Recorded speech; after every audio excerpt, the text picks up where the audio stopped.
Hi guys, today உங்களுக்கு நான் புதிய வீடியோ ஒன்று தான் வந்திருக்கேன். இன்னைக்கு நான் உங்களுக்கு தட்டு பிரியாணி ஒன்று தான் செஞ்சு காட்டியிருக்கேன். இதை உங்களுக்கு பிடிச்சிருந்தா நீங்களும் செஞ்சு பாருங்க. வாங்க வீடியோக்குள்ள போலாம்.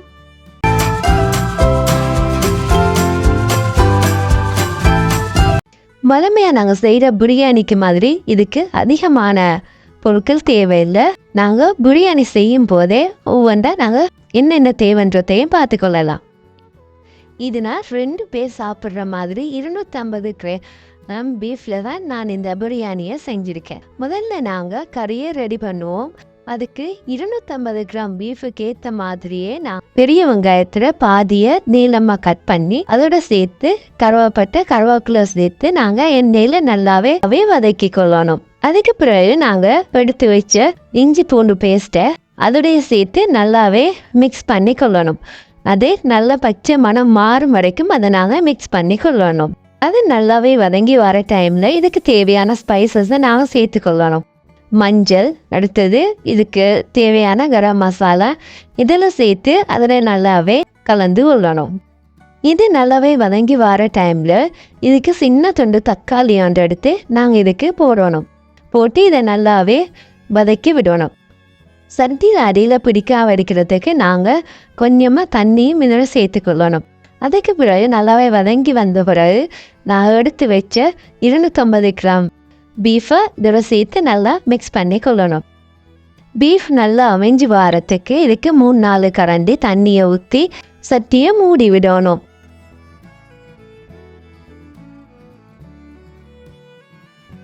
மூணு 4 நிமிஷத்துக்கு பிறகு நீங்கள் கறியை திறந்து பார்த்தீங்கன்னு சொன்னால் கறி நல்லாவே வெந்திருக்கும். கறியை நாங்கள் வேறையே எடுத்து வச்சு கொள்ளணும். அடுத்தது நாங்கள் பிரியாணிக்கு தேவையான முக்கியமான ப்ரொசீஜர்ஸ் தான் நாங்கள் இப்போ பார்க்க போகிறோம். நாங்கள் வெங்காயத்தை பொன்னிறமாக நல்லாவே பொரித்து வச்சுக்கொள்ளணும். அடுத்து 2 உருளைக்கிழங்கு எடுத்து நான் வீடியோவில் காட்டியிருக்கிற மாதிரியே அந்த சைஸுக்கு நீங்கள் வெட்டி அதை நல்லாவே பொன்னிறமாக பொரித்து எடுக்கணும். உருளைக்கிழங்கு பொரித்து எடுத்தது பிறகு அதே ஆயிலில் நாங்கள் அவிச்சு வச்ச பீஃபையும் அதே ஆயிலில் போட்டு நல்லாவே பொரிச்சு கொள்ளணும்.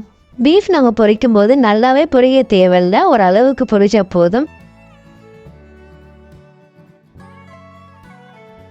நாங்கள் எல்லாம் பொரிச்ச ஆயில்லையே ஒரு 2 பெரிய வெங்காயம் எடுத்து நீளமாக கட் பண்ணி அதை நல்லாவே வதக்கி கொள்ளணும். அது வதங்கி வர டைமில் நாங்கள் கருவேப்பிலையும் பச்சை மிளகாயையும் அதில் போட்டு நல்லா மிக்ஸ் பண்ணணும். அது நல்லா பொரிஞ்சு வர டைமில் நாங்கள் ஒரு பெரிய தக்காளி எடுத்து அதில் சேர்த்து நல்லா வதக்கி கொள்ளணும். தக்காளி நல்லா வதங்கிட்டு இருக்கும் போதே அதில் நாங்கள் பிரியாணி மசாலா 1 கரண்டியும் சில்லி பவுடர் 2 கரண்டியும் அதில் ஆட் பண்ணணும். அது நல்லாவே மிக்ஸ் ஆகி வரும்போது நாங்கள் பீஃபை அவிச்சு கறி ஒன்று செஞ்சு வச்சோம் இல்லையா, அந்த தண்ணியை நாங்கள் இதோடைய ஆட் பண்ணி கொள்ளணும். இந்த கறி கொதிச்சுட்டு வரும்போதே நாங்கள் பொரிச்சு வச்ச பீஃபை இதோட ஆட் பண்ணி கொள்ளணும். நல்லாவே நாங்கள் இதோட மிக்ஸ் பண்ணி எடுக்கணும். எங்களோட கறியும் ரெடி ஆகிட்டு பிரியாணிக்கு நாங்கள் அடுத்த ஸ்டெப்ஸ் என்ன செய்கிறன்றதை பார்ப்போம். நான் இன்றைக்கி 2 பேருக்கே சமைச்சதுனால 2 பேருக்கு தேவையான ரைஸை குக் பண்ணி எடுத்து வச்சுட்டேன். கீழே அடியில் நாங்கள் நல்லாவே போடணும். போட்டுட்டு அதுக்கு மேலால் நாங்கள் செஞ்சு வச்ச கிரேவியை அதுக்கு மேலால் போடணும். அந்த கிரேவி எல்லா இடமும் படுற மாதிரி நாங்கள் போட்டுட்டு அந்த கிரேவிக்கு மேலாலேயே நாங்கள் பொரிச்சு வச்ச உருளைக்கிழங்க நாங்கள் அதுக்கு மேலால் போட்டுக்கொள்ளணும். நாங்கள் நிறைய பேருக்கு செய்கிறேன்னு சொன்னால் 2-3 லேயர் தட்ட நாங்கள் ரைஸை போட்டு மேலே கறி போடலாம். ஆனால் நான் 2 பேருக்கு செய்கிறதுனால 1 லேயர் தான் நான் போட்டிருக்கேன். நான் கிரேவியை அதுக்கு மேலே போட்டுட்டு மீதி எடுத்து வச்ச ரைஸை அதுக்கு மேலே நாங்கள் போட்டு விடணும்.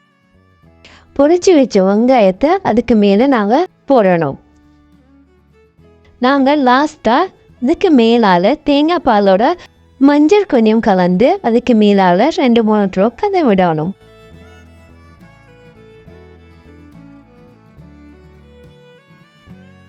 அதே பிறகு நாங்கள் நல்லா மூடி அதுக்கு நாங்கள் தம் போடணும். லாஸ்ட்டாக எங்களோட ரைஸ் இப்படி தான் வந்திருந்துச்சு. நாங்கள் மற்ற பிரியாணி செய்கிற மாதிரி இதுக்கு கூடுதலான ஸ்பைசஸோ எதுவுமே ஆட் பண்ணலை. ஆனால் டேஸ்ட்டில் நல்ல பெஸ்ட்டாகவே இருந்துச்சு. நீங்களும் இதை கட்டாயம் ட்ரை பண்ணி பாருங்கள். ஓகே ஃப்ரெண்ட்ஸ், உங்களுக்கு இந்த வீடியோ பிடிச்சிருந்தா சப்ஸ்கிரைப் பண்ணுங்கள், லைக் பண்ணுங்கள், ஷேர் பண்ணுங்கள்.